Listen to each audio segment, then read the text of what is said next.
Hello, Orchard Archivers. Thanks again for tuning in to yet another episode of Retro Trek with the Caramel Apples podcast. I'm Kennedy Rizzo. And I'm Cooper Lee. This week we have quite an exciting episode for you, dear listeners. We're going to have fun engaging in a caramelicious discussion about the life and shining career of Hollywood legend and singing icon, Dolly Parton. Bring your country A game and let's go.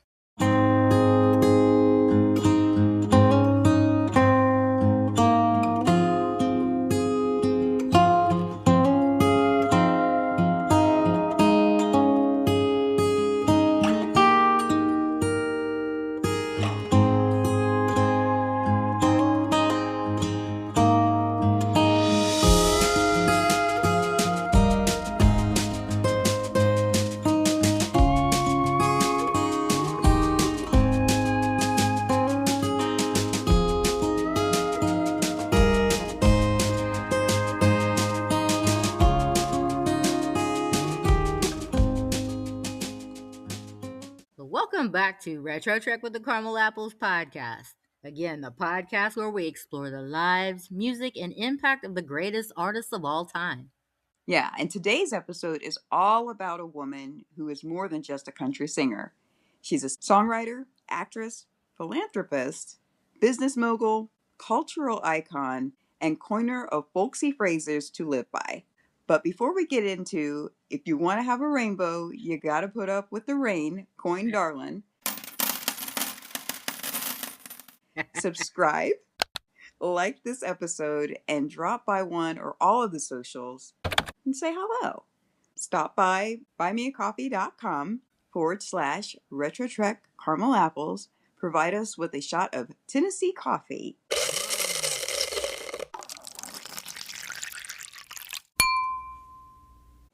We can't express how much we appreciate you. Oh my goodness. Thanks for that, Coop. That is right.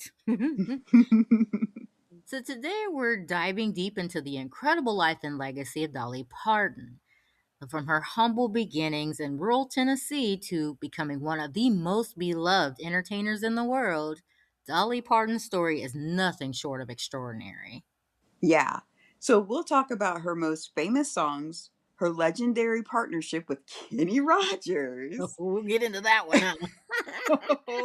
oh, yes. And her massive list of awards, and of course, Dollywood.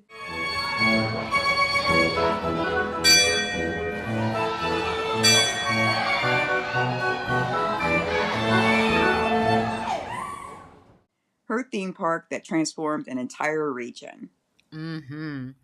So here we go. Dolly Rebecca Parton was born on January 19th, 1946 in Sevier County, Tennessee. She was the fourth of 12 children. Wow. Yeah, that's a Southern family right there. Oh, yes. Oh, yes. And she was raised in a one-room cabin in the Great Smoky Mountains. Now, that's no small task right there. No, one room? You got 14 people? Gosh. Good grief. Yes, that's talking about hopefully everyone gets along, hopefully. And, that upbringing shapes everything about her music. Her father was a farmer. Her mother sang traditional Appalachian folk songs. And Dolly has often said that music was woven into her daily life. How could it not, right? Yeah. So she first wrote her first song, at the age of 5 and was performing on local radio and television by the time she was a teenager. After graduating high school, she moved to Nashville with one goal in mind: becoming a songwriter. And it's always neat to hear about when somebody kind of finds their niche real young in life. Like 5? That's no joke. Yeah. And we've heard that about other people. Like they were, like somebody will say, yeah, they were singing. We knew they were going to be a singer. They were very creative. We knew they were going to be an artist. And this was when they were really, really young. They could just really tell. So it's always neat to hear that kind of a backstory. And Dolly has just been impressive her whole life. So that's really, really cool. It is, because a lot of people don't have any direction in life. Let's just be honest. Right?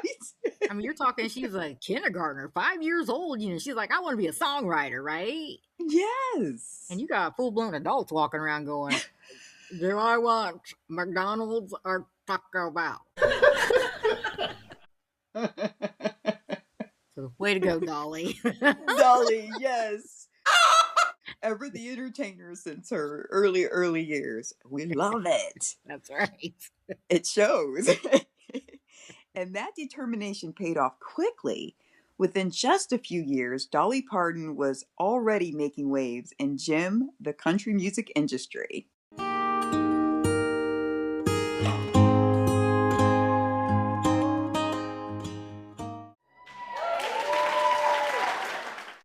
Oh, wow.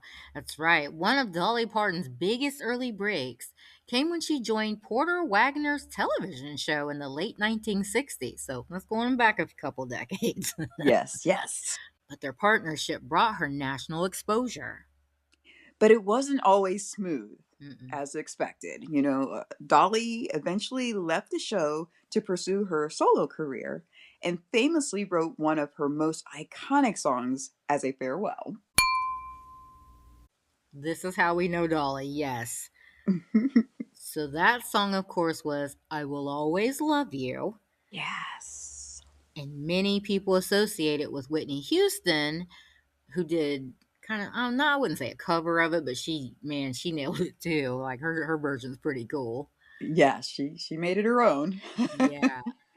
But Dolly wrote and recorded it years earlier, which is what we're talking about, and it became a #1 country hit. Yeah, and that is what we knew. Mm-hmm. Like when we first heard Whitney sing it, we were like, that's Dolly Parton's song.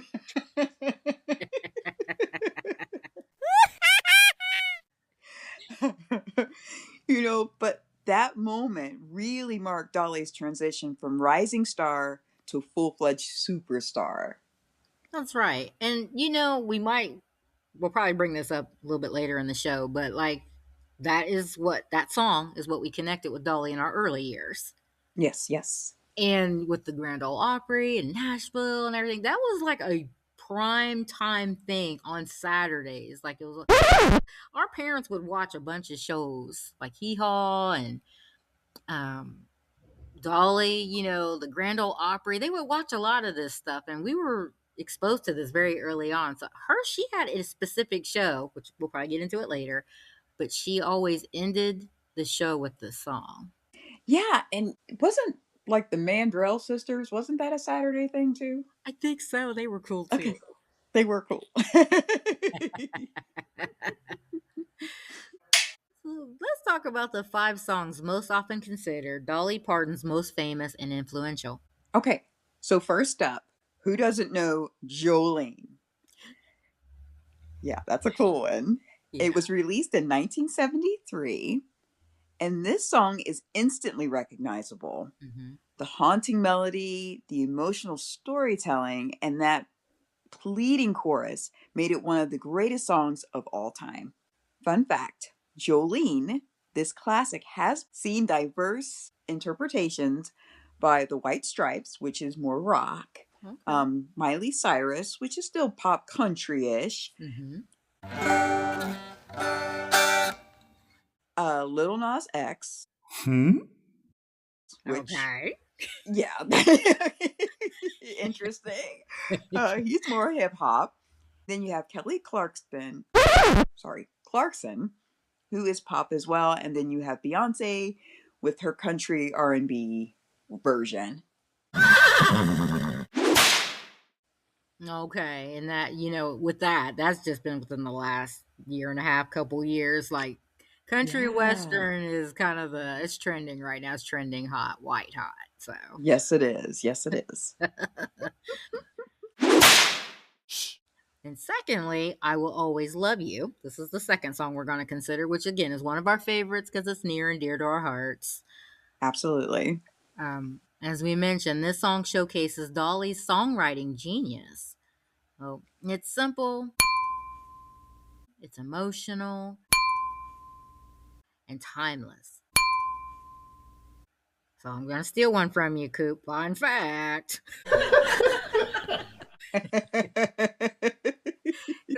probably the song I know the most about, so I'm going to stick with that. Okay. We'll give you one. You. So, why not? What's the matter with you? Um, I Will Always Love You.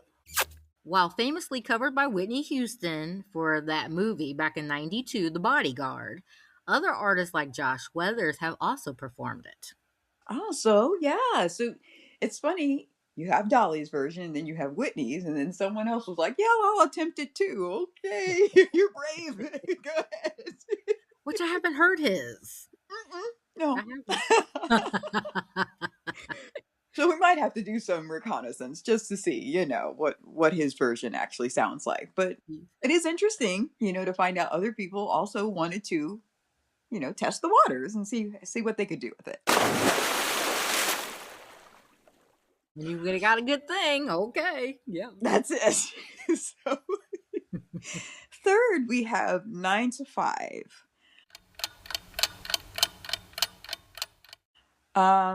This song is pretty, I would say, very nostalgic. Mm-hmm. This was a favorite for Mom. This was a favorite for her, and she had the 45, and she would play it over and over and over again. She loved that song. We loved it too. We were just little bugs. Because Mom, she was always a country fan. She was a country loving person. So,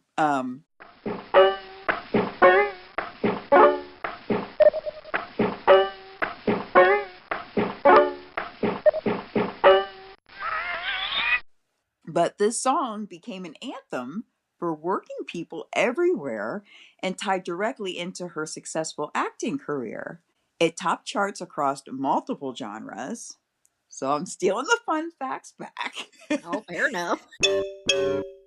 Yeah, so 9 to 5, the theme from her movie has been adapted by artists like Lady Parts, which is a British comedy band. Oh, So, that's like, interesting. yeah, like you got so many different flavors of wanting to tap into what she has produced, which was pretty much country. Yeah. Yeah. Yeah. And it's funny because you mentioned Mom a minute ago. Yes. She was drawn to that. And probably because like their backgrounds were sort of similar. Because Yes, Mom yeah. was one of 11 and from the South and country and everything. So Absolutely. they're pretty wild. Like this is cool. I was glad we were going to consider Dolly's history and career today. Yeah, like she's been in our life since we can remember. Yeah, yeah. And she seems Yeah. like a very humble, sweet person. Like even her smile, she just seems very genuine. She does. Like, it feels like if you were to ever actually meet her, you would feel like you were meeting the real Dolly Parton, not Hmm. not what people perceive her to be. Like, that's really her. Yeah, Yeah. because so many celebrities now. I mean, I hate to say it, it's just different times. A lot of them are just so self-absorbed, entitled, and vapid. It is a different, very, very different culture out Hmm. there.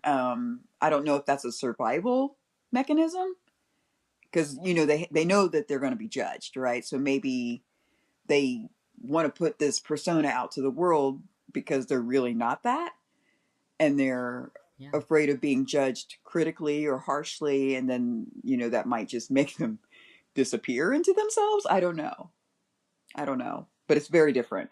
Yes, insecurity is an awful snake to be bitten by. It really is. It even happens to us Main Streeters. Come on now. That is no lie. Okay, let's get back on course. I need to stop going off road. But our fourth song that we're going to consider of Dolly's is Coat of Many Colors. This deeply personal song tells the story of her childhood, her mother's love, and the dignity of poverty. See, she's raw and humble. I love that. Yeah, yeah. It's often cited as her most autobiographical song. Which makes sense. I mean, people really do get their, I don't want to say mojo, but they really do get their Inspiration? Inspiration. There it is. Thank you so much, Kennedy. It was Hey, not coming. that's a freebie because that don't happen often. You're welcome.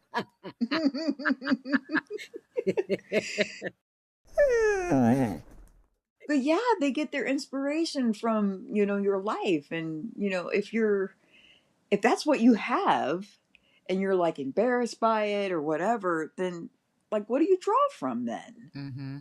So, yeah, it may be touchy or whatever, but she's like, that's what I came from, and I don't begrudge it because look where I am now. Right. She just used it as a means. Like it's just it is what it is, and it gave her inspiration. I'm going to keep using the word now. um, and look where it got her. Yeah. So yeah, there's nothing wrong with humble beginnings at all. It helps you appreciate what you do get later on. Yeah, we So understand that language. oh yes. So finally, we arrive to the one "Here You Come Again." Mm. Um, This track helped Dolly successfully cross over into pop music, which was probably something I think anytime you have people who are artists, as far as singers, they want to see where all they will resonate. Mm-hmm. How wide is my audience?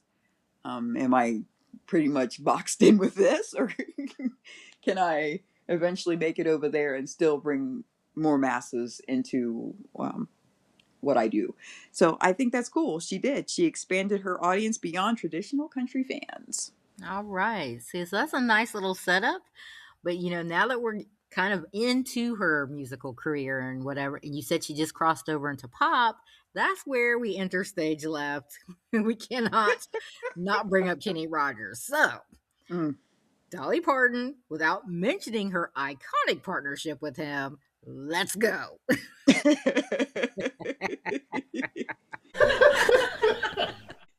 So we did a show, it feels like eons ago, where we did famous duets. And this one actually made our list. Because, like I said, Dolly has been in our life since we can remember. Uh-huh. This song actually made the list. It was Islands in the Stream. And I think I shared the story in that show that I literally did think that Dolly was Dolly Rogers. I thought they were married. I thought Kenny and Dolly were a married couple. We always saw them together, so in my brain, I just kind of made that connection. So that's a kid for you, but Islands in the Stream became one of the most successful duets in music history. So not just for her, in the duet space, it kind Right. of just took over, and it Mhm. topped charts and remained a fan favorite decades later.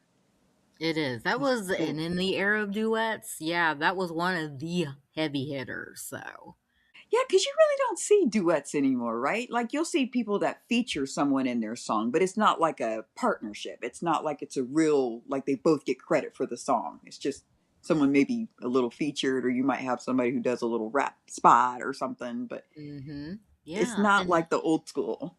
it was trending back then. Like that was a movement. Like I mean, Oh, there yeah. was always artists that like to collab and whatnot, but like in the '80s, especially the mid '80s, it got to be a thing. Oh, yeah. But the celebrities back then and the talent back then all matched. It was like, hey, knock out of the park stuff. So when you got two powerhouse voices and that vibe that they had with them when they're sitting there melodically, crossing notes in song, like it was like Yeah. what it sold records. It made a mark on with the needle moved.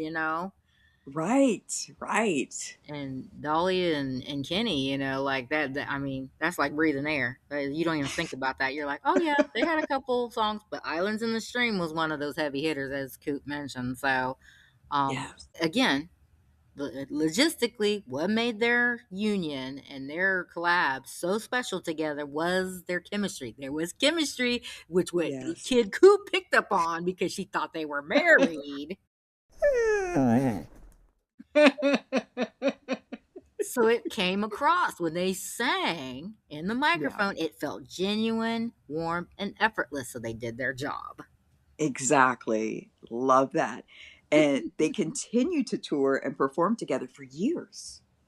So it wasn't like just a one off or one. Like they literally did have, they built a, they had their solo careers, but they built a career as a couple together. Like they really did.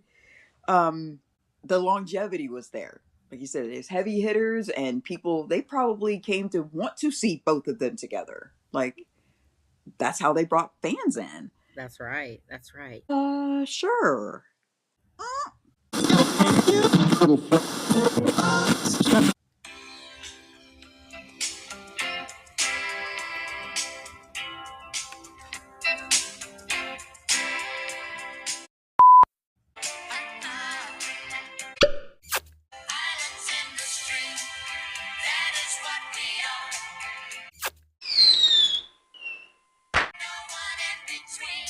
Hmm?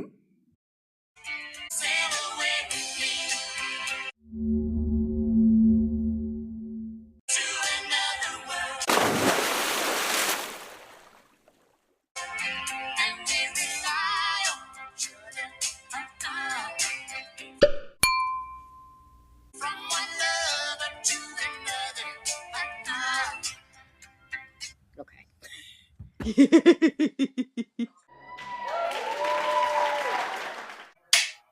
Okay, okay. So that was just becoming one of the most beloved duos in entertainment history. It is. It was nice listening to that for a couple seconds, wasn't it? It takes you back. It really does. It takes you back. Oh, this was a great subject this week. Okay. Dolly Parton's list of awards is almost about as extensive and unbelievable as her career, but all good stuff. Yeah, because she has won 11 Grammy Awards. Mm, mm, mm. And that's back when people used to watch the award shows.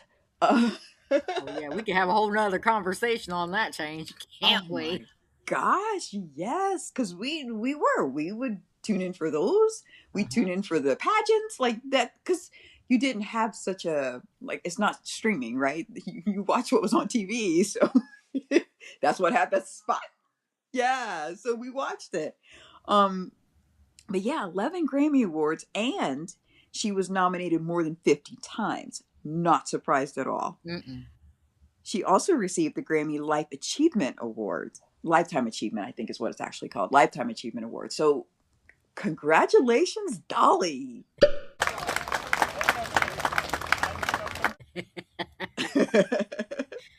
That's right. And she's a member of the Country Music Hall of Fame. Again, not a surprise. No. Also, the Songwriters Hall of Fame. Not surprised. No. And the Rock and Roll Hall of Fame. Not a bit surprised.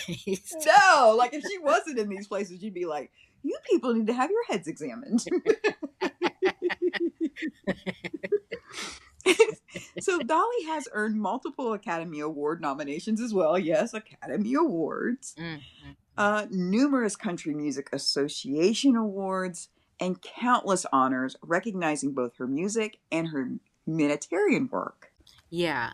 And so we can't state this enough. What is remarkable is that despite all of this recognition and all these accolades, and this is why we love her, is that Dolly Parton remains humble and very approachable. That's a rock star. That's a superstar right there. People need to get the memo. That's it. That's it. The formula, she was genuine. Like you said, she was humble. Like, it works. What is it? You draw more flies with honey than you do vinegar? Exactly. Be a Mm-hmm. decent person, and people usually will respond to that. Yeah. Yeah. Even her smile. Yeah, her smile was warm. So yeah, that was her. That was her honey, right? That's it. That's it. She will reel them in every time. So, one of Dolly Parton's most impressive achievements, as we mentioned in the outset, was outside of music was, Dollywood. Mm-hmm. It is her theme park located in Pigeon Forge, Tennessee. And if you're not familiar with the area, it's not far from where she was born. So, That's right. Yeah, that's a big touristy area too. So putting a theme park down there. I mean, this is deep south, but oh, yes. putting a theme park down there with one of the favorite celebrities going on the planet, that is a recipe for success. So yeah, we've been down there a few times, and I'm telling you, it's just you want a good time. clean country fun, just family time fun, this is a good place to go to. Absolutely. Yes. So Dollywood isn't just an amusement park, though. It's a massive employer and economic engine for the region where Dolly grew up, as we just stated. So, I mean, this is not small fries.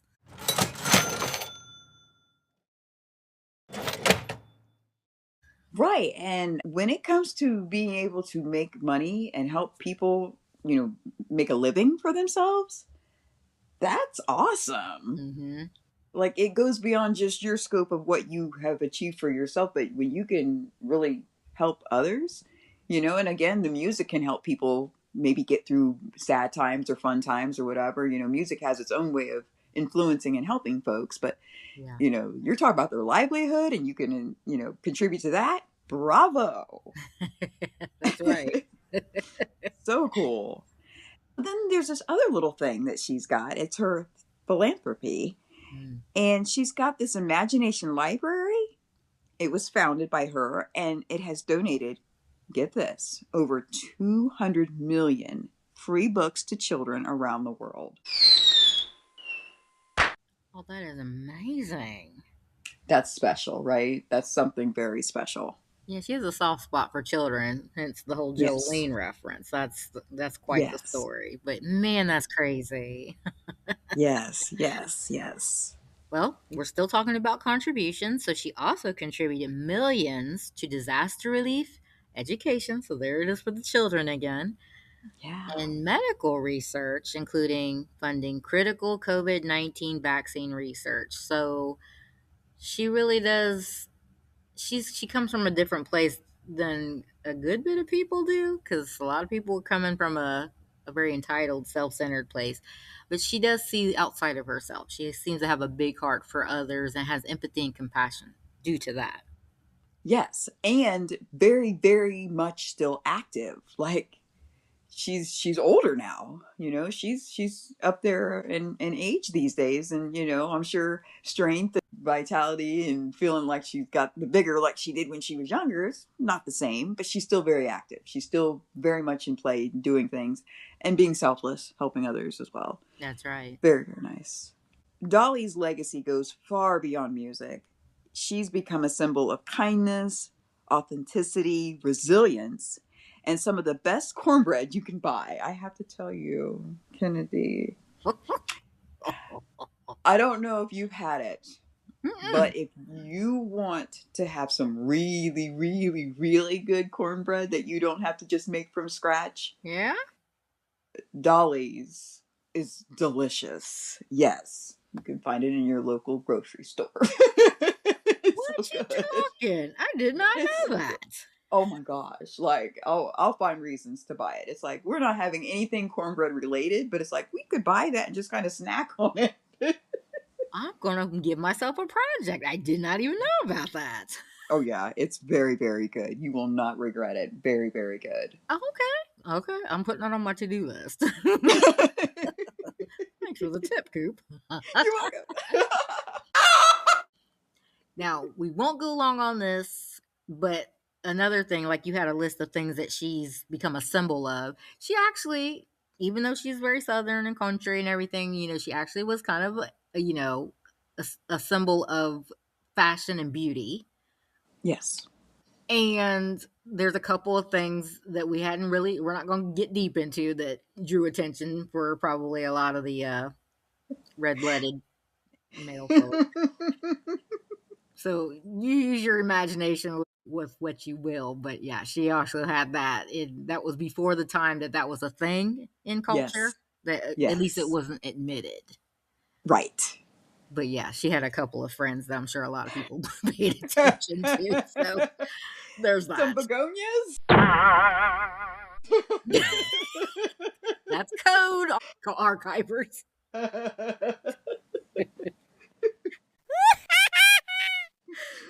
But man, oh my goodness. Okay, back on track. Off road again, boy. I just rolled that Jeep.